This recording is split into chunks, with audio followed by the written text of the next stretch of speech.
Good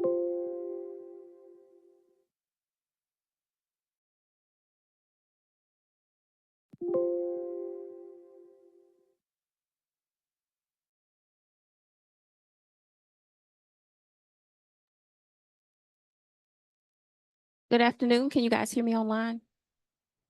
Thumbs up if you can hear me online.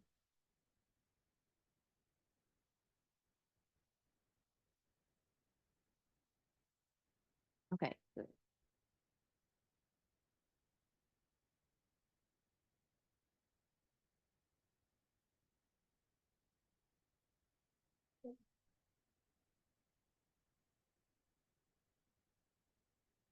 All right, y'all, good afternoon. My name is Tiffany Register, and I'm the assigned career coach for the entire College of Public Service.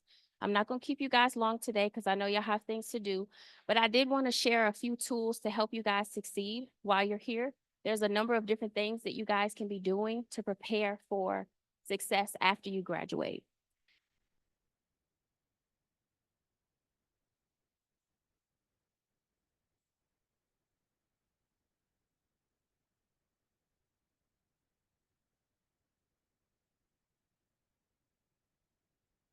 And if you guys have questions throughout the presentation, feel free to drop your questions in the chat.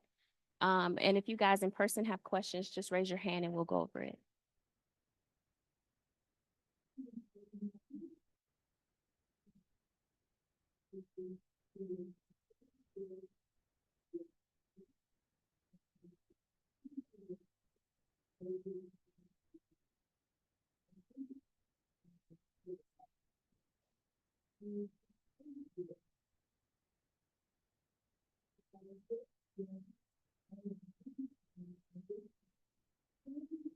Okay, guys, so just so y'all know, we do a number of different things in the Career Center. Our goal is to make sure that you guys feel prepared so that when you graduate, you know how to enter the workforce confidently. So we work by appointments in our center. And again, since you guys are all with the College of Public Service, you're automatically assigned to me. So when you go in, this is our QR code for scheduling appointments. Now, we'll say with you guys being transfer students, you guys are still considered new students. So it takes the system about 6 weeks or so for you guys' information to transfer over. But if you want to schedule an appointment, I'll have my information at the end. Email me and I'll schedule the appointment on your behalf. But when you come in to meet with me, we'll go over really whatever it is that you want to talk about. But some examples of things that we do discuss is going over career assessments. We do resume reviews. We'll teach you how to interview for jobs. We'll teach you guys some job search strategies, how to find internships. We'll send job leads and internship leads to you guys via email and text. We'll teach you guys how to network and also how to build your LinkedIn profiles. And we also have a career closet on campus. So in the event that you have an interview coming up, or even if you just want to attend an event and you have to dress professionally, it's no cost to you. Just come to our center, no appointment needed. We will take you down to our career closet, which is in the basic needs center. You pick out what you want, as much as you want, and you don't have to bring it back. And it's free. Next slide.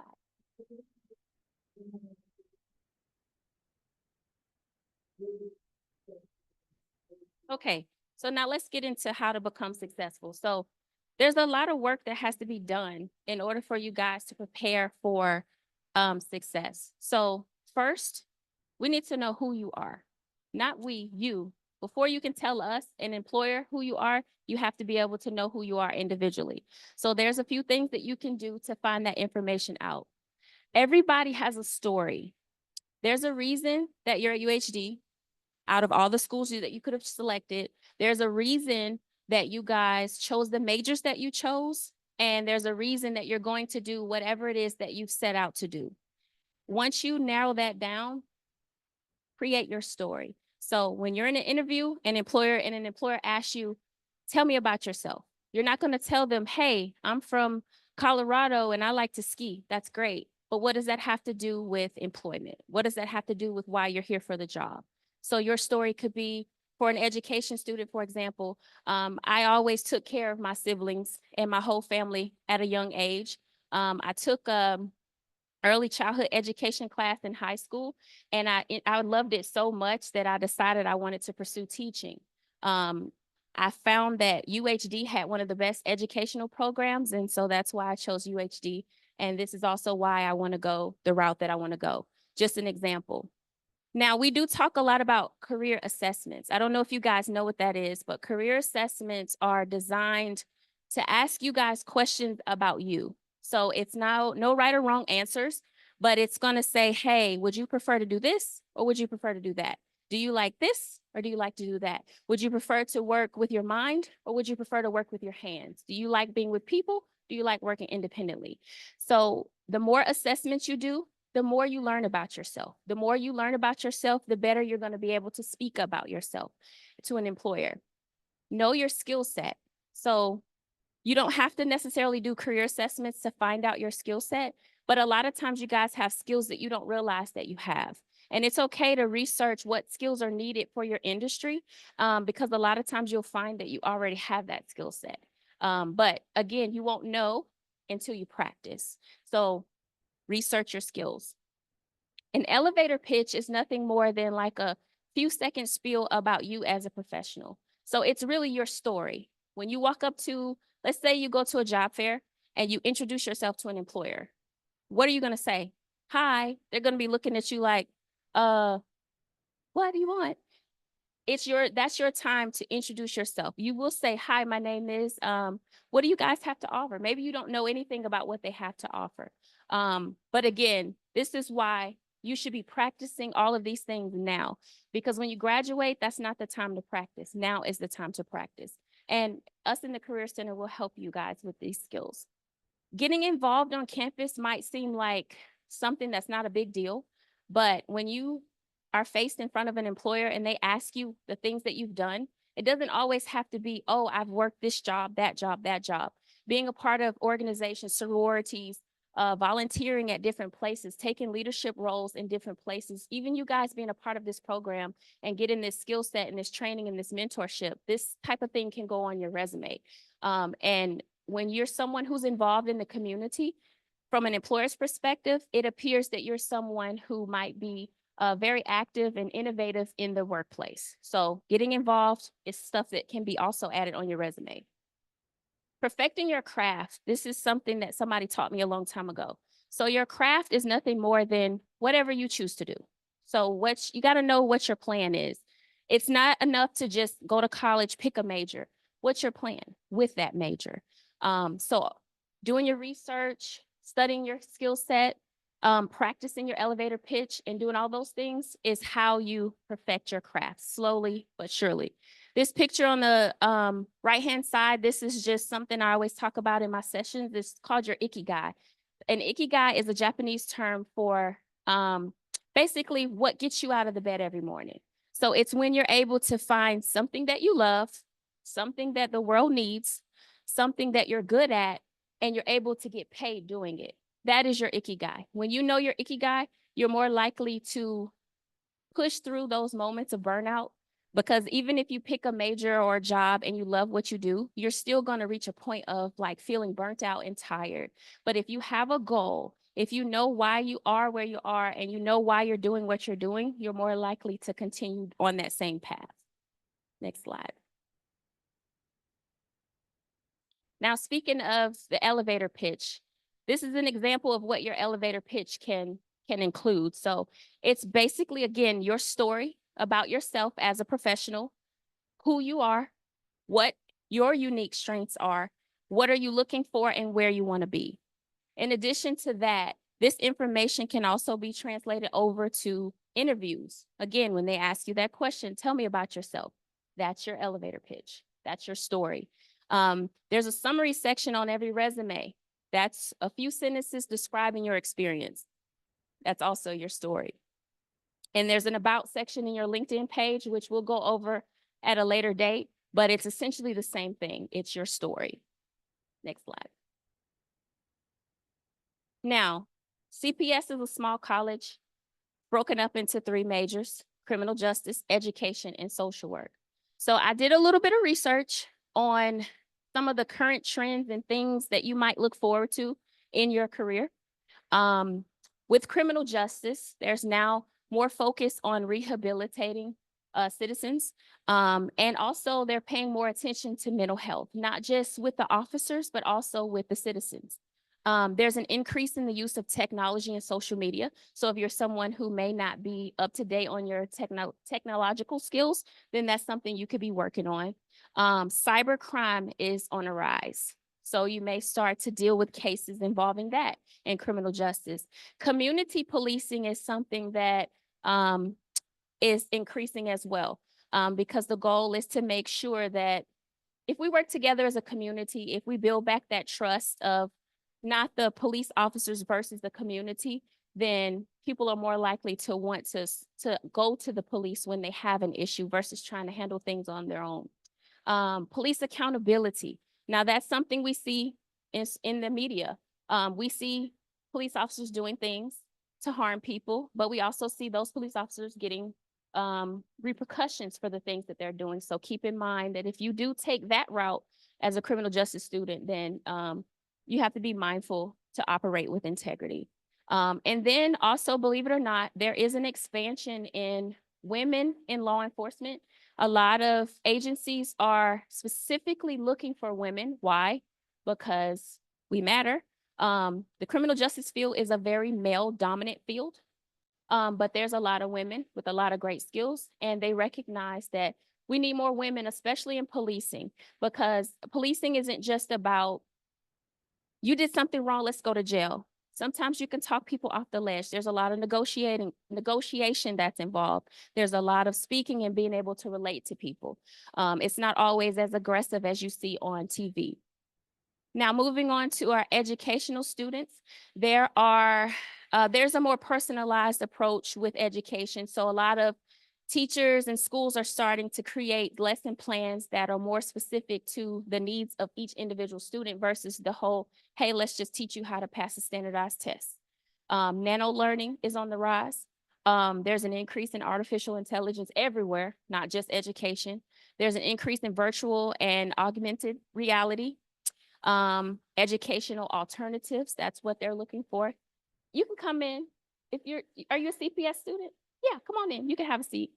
And then also you want to be able to adopt the mindset of being a lifelong learner, which means, and this is with any major, things are always changing. You have to stay abreast of what's currently trending, what's changing, what's moving. Now, our social work students, again, there's a rise in technology as well as telehealth. And environmental sustainability. There's a need for self-care, trauma-informed care, as well as being culturally competent, which means that you can respectfully work with people who don't look like you. It's not just, oh, she's whatever, I'm okay with that. Being able to speak to them respectfully and work with them without passing judgment. There's also an increase in interpersonal collaboration and big data, which is just, collecting numbers, because you have to be able to prove that what you're doing is working, as well as a focus on social justice and advocacy. Now, I will say this too. These 3 degrees are interesting because you could literally do each one of these with each degree. So social work could do education and criminal justice. Education could do social work and criminal justice could do education and social work jobs. Why? A degree is nothing more than a set of skills that you obtain. A lot of times, I'll be honest, these employers just want to know that you have that piece of paper. That's it. Now, there are some jobs that have specific requirements, and of course, you'll do your research to find that out. But don't feel like if you're a criminal justice student, educational social work student, that you're stuck doing jobs specific to that. You can pivot if you need to. It's all about being able to speak on your skill set. Next slide. Any questions so far? Is all this making sense? Okay. Networking. This is something that all of us have to do.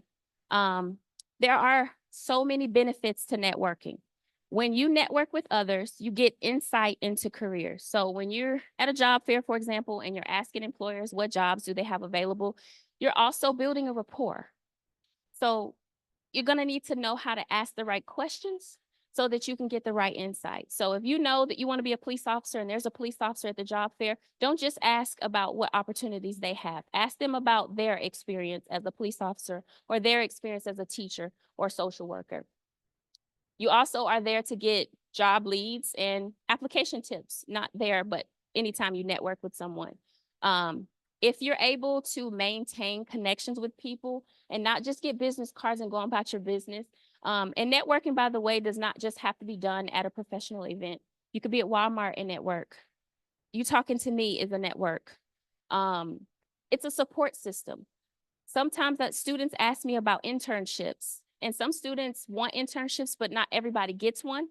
Um, it's okay to find someone in the field who's doing what you're doing or what you want to do and ask them to mentor you. So you get to ask the questions like, okay, why do you keep doing what you're doing? Like, what keeps you in the field? What are some challenges that you face? So on and so forth. Networking, of course, because it requires you to be able to put yourself out there, be assertive, and all of those things, you're actually refining soft skills. So soft skills are the professional skills that describe you, like communication, rapport building, and critical thinking. And that's just to name a few. Next slide.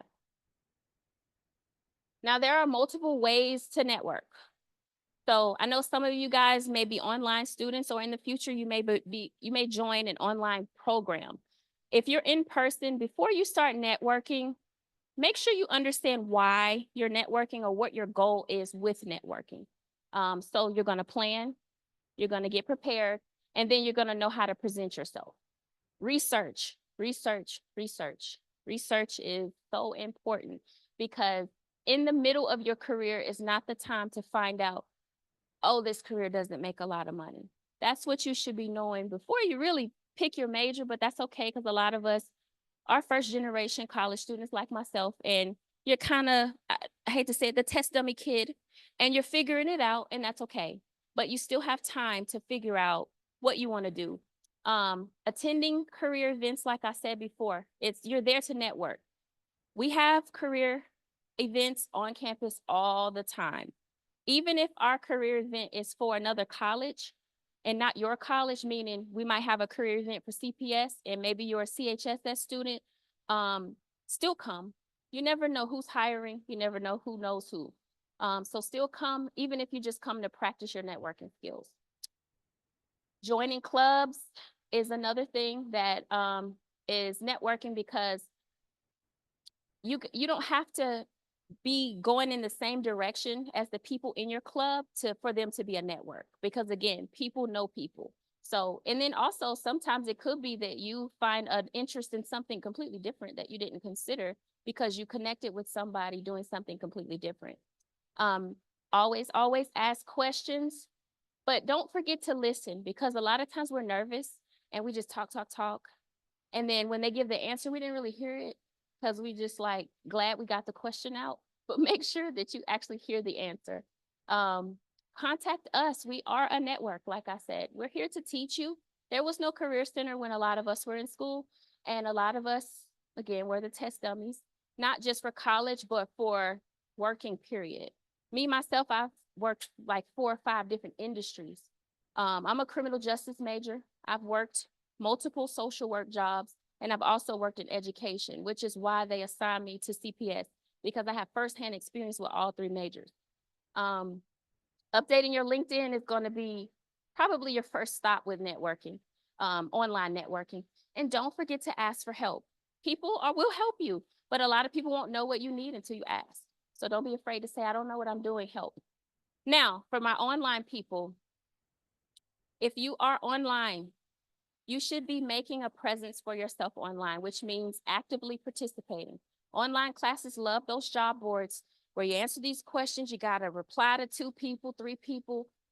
And I know it's tedious, but that is how you network with people. Get to know your classmates. Schedule to meet up with some of your classmates in person if you can. Again, you can only network so much online. At some point, you're going to need to meet people face to face. And also utilize those online platforms that I talked about. Next slide. LinkedIn, like I mentioned before, this is an app or website that a lot of people sleep on. Employers do post jobs on LinkedIn, they do hire, and a lot of connections are made through LinkedIn. LinkedIn is nothing more than a professional social media site. Keywords on professional. So everything you post about is going to be all your accomplishments in school, all the events that you're attending with people, meeting people, any certifications you get, you're tagging companies. 2.5 million people on LinkedIn are hired through their connections every year. Over 10 million employers post 7.5 million jobs per month, and 92% of recruiters find people on LinkedIn, and that is a fact. Next slide. And we will actually teach you guys how to build a LinkedIn. So if you have questions, just schedule an appointment with me and we'll go over it. Research, we talked about this before. Research is going to become your best friend. If you really want to perfect your craft, you need to do the work. So I just put this quote here. Research is nothing more than what you're doing when you don't know what you're doing. So with research, you need to research the industry that you're going in. If you want to be a teacher, the industry is education. For example, learn the terminology of your industry, meaning the words that they use.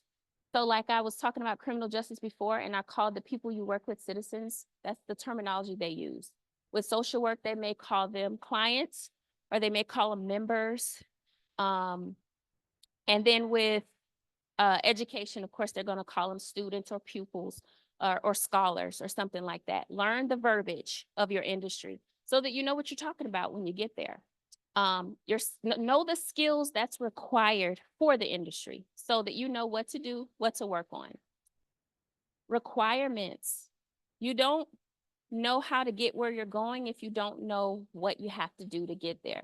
It's not enough to just sit in class, get a piece of paper, and get a job. You need to know if there's any additional requirements to do what you want to do. And keep in mind, too, that every state has different requirements. Not everybody plans to stay in Texas, and that's okay. The requirements for a social worker in Texas is going to be different for the requirements of a social worker in another state because that's just how it is. Pay scale. This is something everybody wants to know, but don't just look up how much you can make in Texas. Look up how much the job that you want to do, like find out where in the world does your job pay the most. I did that with my own career, and I found out that the north side, the northern states pay a lot more, not just because the cost of living is higher, but there's more opportunities for what I want to do in the northern states than it is in the southern states. And they pay a lot more, and the requirement to get there is not as much as in the South. I learned that after the fact, but you guys are going to do your research and know that before you get there.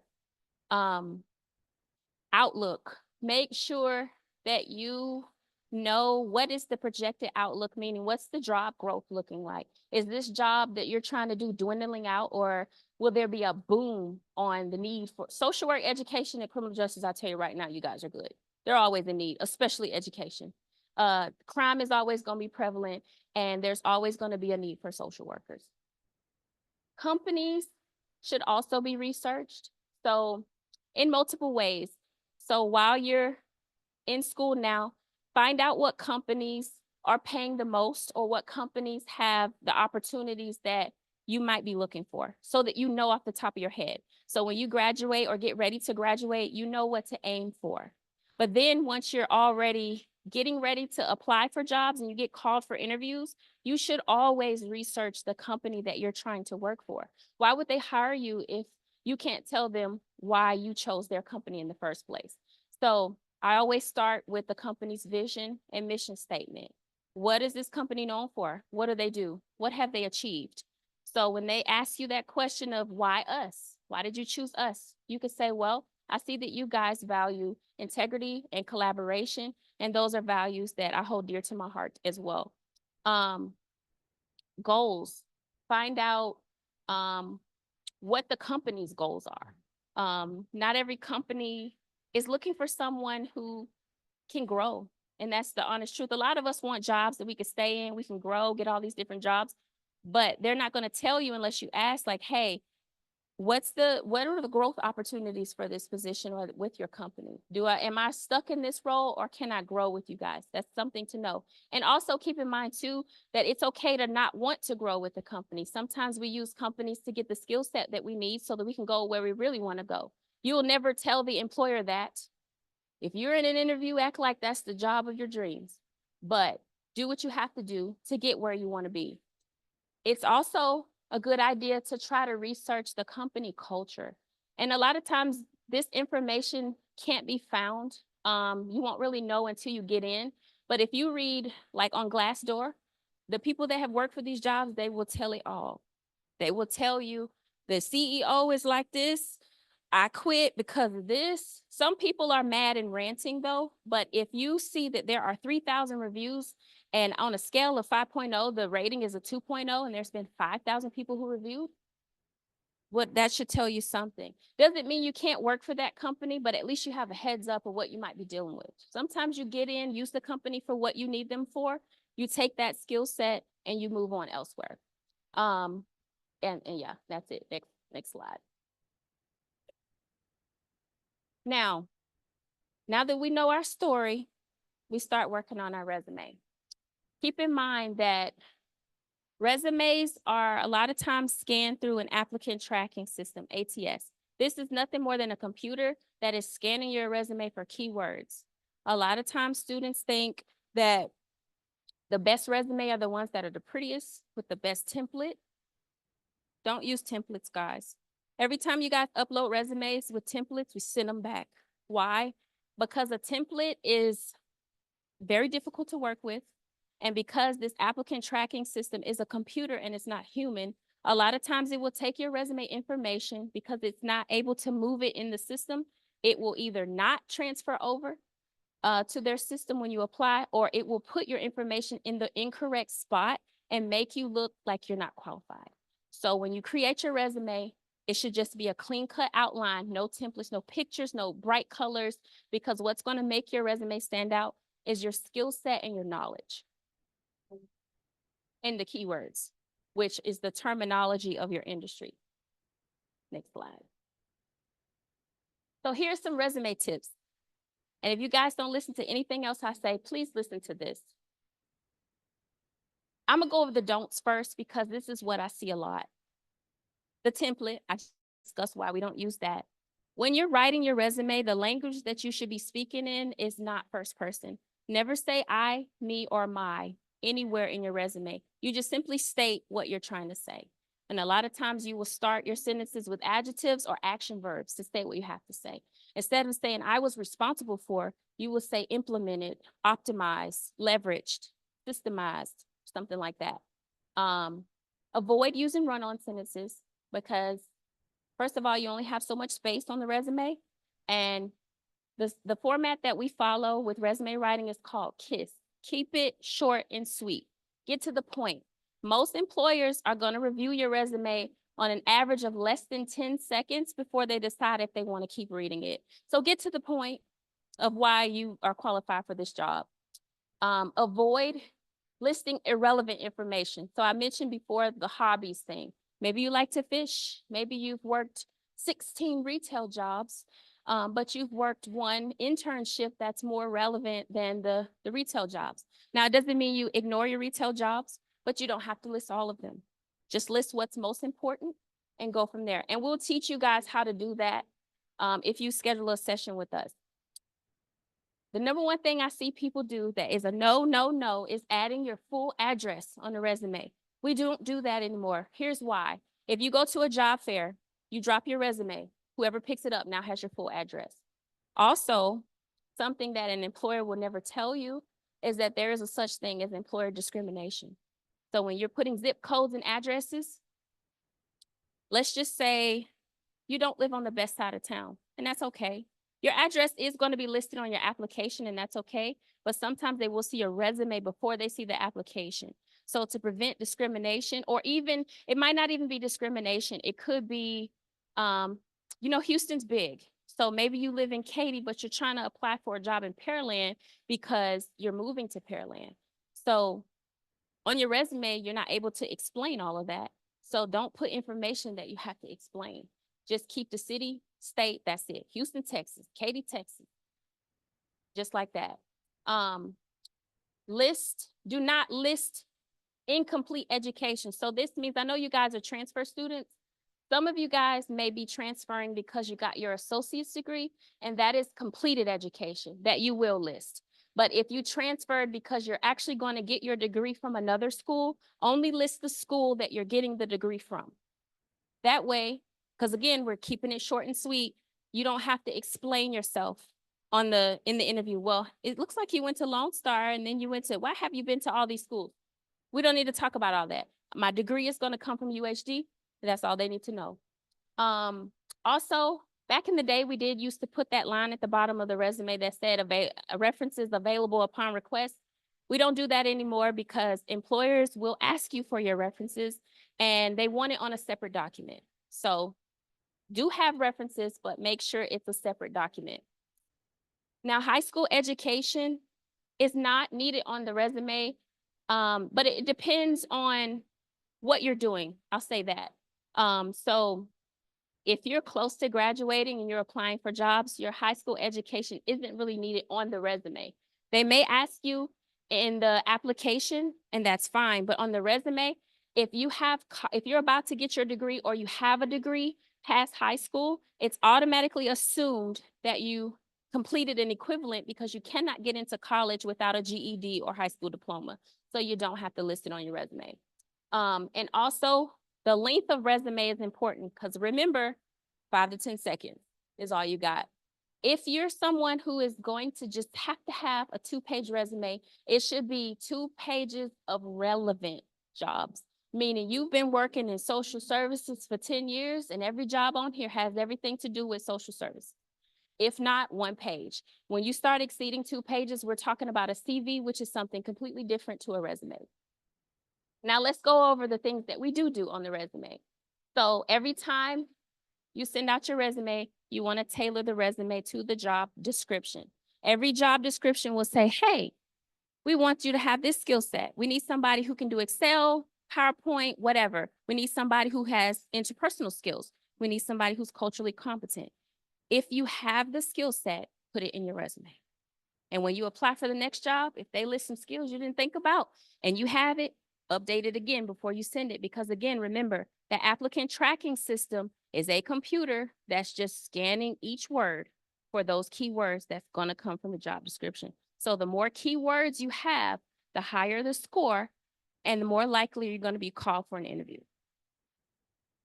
Every resume is different because everybody's experience is different, but a good resume is going to always have a contact section, a summary, next. Skills, I always say put them at the top because the skills is what they want to know about you. Education and experience. Now, there's other sections you can add, and we'll talk about that individually, but at the core, these should be your key sections. When you do your bullet points for your experiences, every bullet point should begin only with an action verb. So like I said, optimized, implemented, strategized. If the job that you're listing, you still currently work, you speak in present tense. If you no longer work there, then every sentence is in past tense because you no longer work there. And the order in which you list everything is important.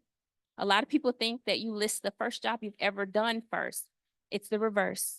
It's called reverse chronological. You list it in present to past order. Your education as well. So UHD is going to be first, your associate's degree before that, and any certifications before that and before that. Present to past. You only want to list your relevant information and be honest. Do not lie because you will have to speak on it in interviews. There's a lot of people who lie to get a job, but then when you get in the job and you can't perform, you've wasted their time and yours. There's a method called the STAR method, which is actually a method you can use in your interviews, which I'll go over in November when I do my next presentation. But STAR stands for situation, task, action, result. So basically, when you're telling an employer what you did, think about a story. What did you do at the start of your shift, the middle of your shift, the end of your shift? Why were you doing it? And how were you effective? Use metrics when you're listing your bullet points. So don't say, or I shouldn't say don't say. If you say that you did something effectively, how do we know it was effective? Because you increased sales by 10%, or because you leveraged something at the job, or because you were promoted on the job. That's how you know that what you did was working, is because you tell them. Always do a spell check. The computer does it for you, but I promise you, it's a lot of people who don't do spell checks, and those grammatical errors will get you X'd out, even if you're qualified. Next slide. You guys still awake? Okay. We're almost done. We're almost done. Okay, go ahead. Thank you for coming. Now, here's an example of what some of those bullet points can look like. This is what you guys send. The side that says vague, this is the bullet points I see. Increase club membership. Instead of saying that, say you expanded, whatever that is, student organization from 5 to 35 members. That is a little bit more descriptive. You want to paint a picture so that somebody who has no idea what you've done, they can see it in picture form in your bullet points. And again, you guys may not know how to do this, and that's okay. We'll teach you. And then I won't read all of them, but the other two are some more examples of how to take a general, I did this, and turn it into, I achieved this. Next slide. Cover letter. A cover letter is something that a lot of people do not send anymore because they think that if an employer doesn't ask for it, it's not needed. Always send a cover letter. Why? Because most people don't send them anymore. A cover letter is also where you get to explain the details that you can't in your resume. Because on the resume, you're getting to the point. In the cover letter, you can say I, me, and mine now. And you can explain, my name is so-and-so. I saw your job wherever you found it, and I'm interested because of whatever reason. You want to do the research on the company. So again, you're going to talk about yourself in the cover letter, your skills and achievements, but you want to align it with what the company's looking for. So if they're looking for somebody who has the skill set, you are that person. Tell them in the cover letter. Cover letters should not exceed a page. You don't need a million paragraphs. A good, strong 3 or 4 paragraphs will suffice. And again, always spell check. Now, do not, with your cover letter, you should address your cover letter to the company. So kind of like you write a Dear John letter. At the top, you can write the company information. We have a format in our office, so you guys don't have to figure this out on your own. But it looks more formal to say, I'm writing this cover letter to UHD versus this is just my cover letter I send to everybody. Don't send out the wrong letter. This is something that I think everybody has probably done at least once, and it will hinder you from getting the job. So some people will add the job title in bold in the cover letter, and you forget to go back and update that job title or the date. You got the date in June and it's September. That's how people know that you haven't put in the work to update your cover letter. Avoid talking about yourself too much. I know that you're trying to prove yourself, but again, remember, you want to kiss up a little bit, tell the company why they're great, and tell them how what they're looking for is you. Again, that's your story. Don't add anything irrelevant. Avoid speaking on anything negative. If your last job fired you because you did not go to work, that is your personal business. When you talk about your experience with that company, positive. Not saying you lie, but highlight the things that you learned versus what made you mad. And we'll teach you how to do that too. And also, do not write your salary expectation in the cover letter. Every job is going to eventually tell you how much they're going to pay you. And it's okay to want to know because you don't want to waste your time, but it's also a such thing as an appropriate time to talk about money. And typically, on average in Texas, it's typically about the second interview, but some people will leave the interview with that. This job is paying this. Are you okay with that? If so, let's proceed. But don't ask about it or talk about it in your cover letter. Next slide. These are some skills that employers want, no matter what you're doing. Critical thinking, communication, leadership, professionalism, teamwork, technology skills, your computer skills, equity and inclusion, which, you know, that's a touchy subject now, but there's a way to highlight that without saying that. The word culturally competent, that is the same thing. And career and self-development. Next slide. Now, I don't know if you guys saw this go viral on TikTok not that long ago, but this is why we're needed, the Career Center. Um, there was a study done in December of 2023. 800 employers took a survey, and this is what they said about recent college graduates. They said that 53% of students struggle with eye contact, 50% ask for unreasonable compensation, 47% dressed inappropriately, 27% used inappropriate language in the interview. And keep in mind, guys, that a lot of this stuff might be dull to you, but it's not to everybody. And not everybody is taught how to be professional at home. So it's okay if some of this is new to you. 21% of students refuse to turn on their camera. You guys do that with us. You're not required to cut your camera on when you do a virtual appointment, but it doesn't hurt for me to be able to see you. I don't care if you're driving. Well, I would prefer that you not be driving, but at least parked. But I don't care if you're in your car. I'm not interviewing you. I'm teaching you. But don't be afraid to show your face. You can't interview with your mouth unless they tell you it's a phone interview. And then the craziest one, 19% of students brought a parent to their interview. Yeah, so we're big kids now.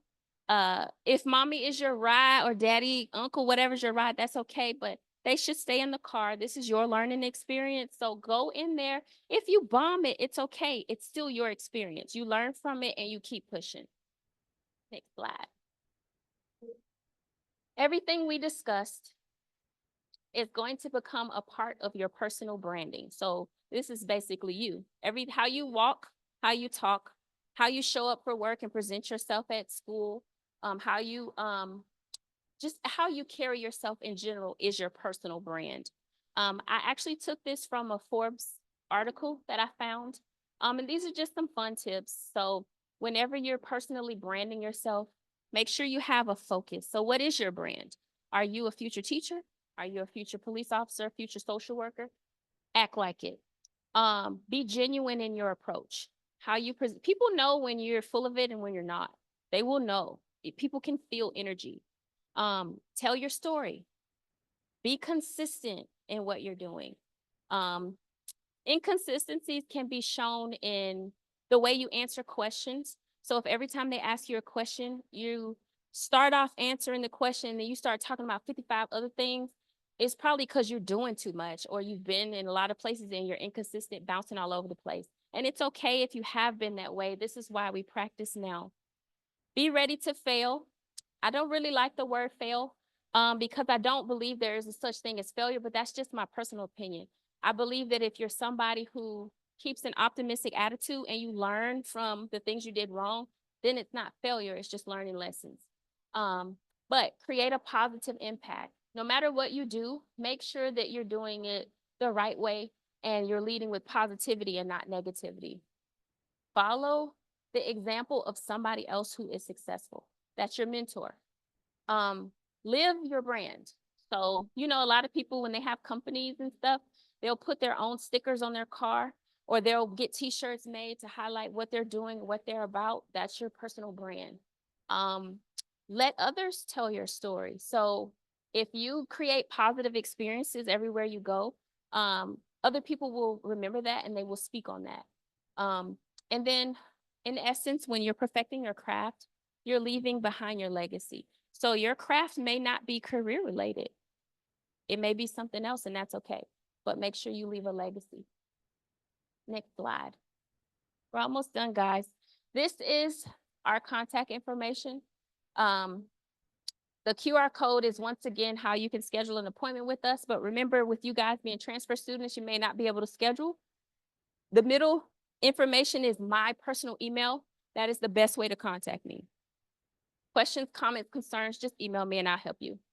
And the phone number is for our office. It's not my individual phone number. And then that's our website.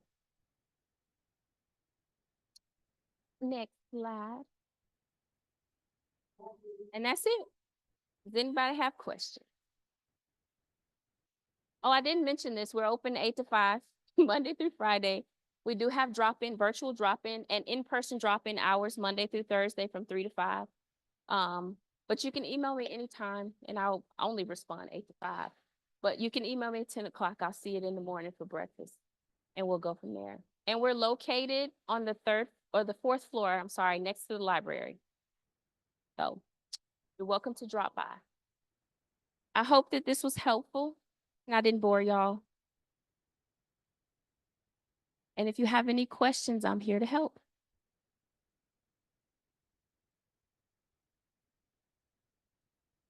Thank you guys. It's a pleasure. I hope to see y'all in sessions.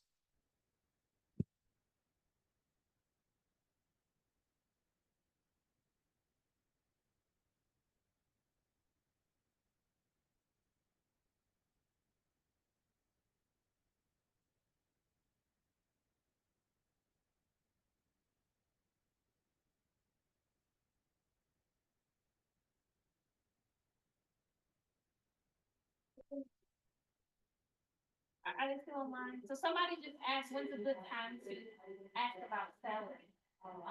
So typically jobs have a series of interviews that they want you to go through. Sometimes it's one, sometimes it's two, sometimes it's three or more. Um, not the first interview, because the first interview is typically the preliminary interview. They just want to make sure you are who you say you are and it's the second interview is typically when they start asking the real questions. So I will say I've lived in multiple states. Texas, I've never had a problem with them telling me how much I'm going to make. A lot of times they will tell you, hey, we'll let you know in the third interview. But for me, by the end of the second interview, if I haven't heard anything, I will ask. But the way that I ask would be, what is the salary range? So instead of saying, what's the pay? I would say, what's the salary range? So I know the lowest I can make and the highest I can make. And go from there. But remember, you guys are going to research the pay scale beforehand, so you're going to know not to be asking for 75,000 if the job range is at 53. Does that answer your question? Okay. What was your question? Okay. We can wait.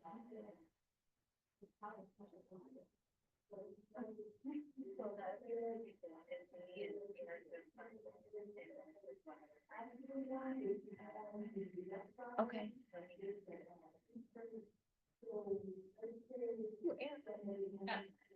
The one person.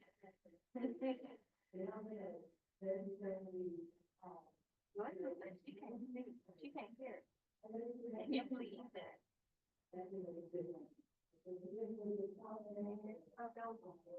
Oh, what is it? Oh, okay. Good.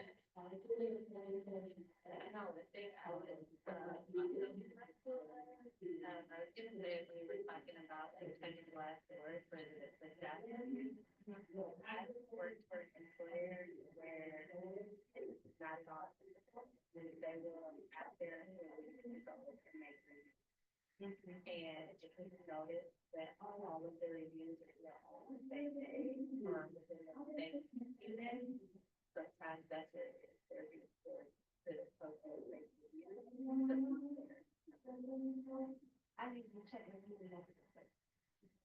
Glassdoor is one, but it's usually not where I start. And I check company reviews, so not the people who work there, but what are company reviews with Glassdoor? I think that too. But with Glassdoor too, you can check information on the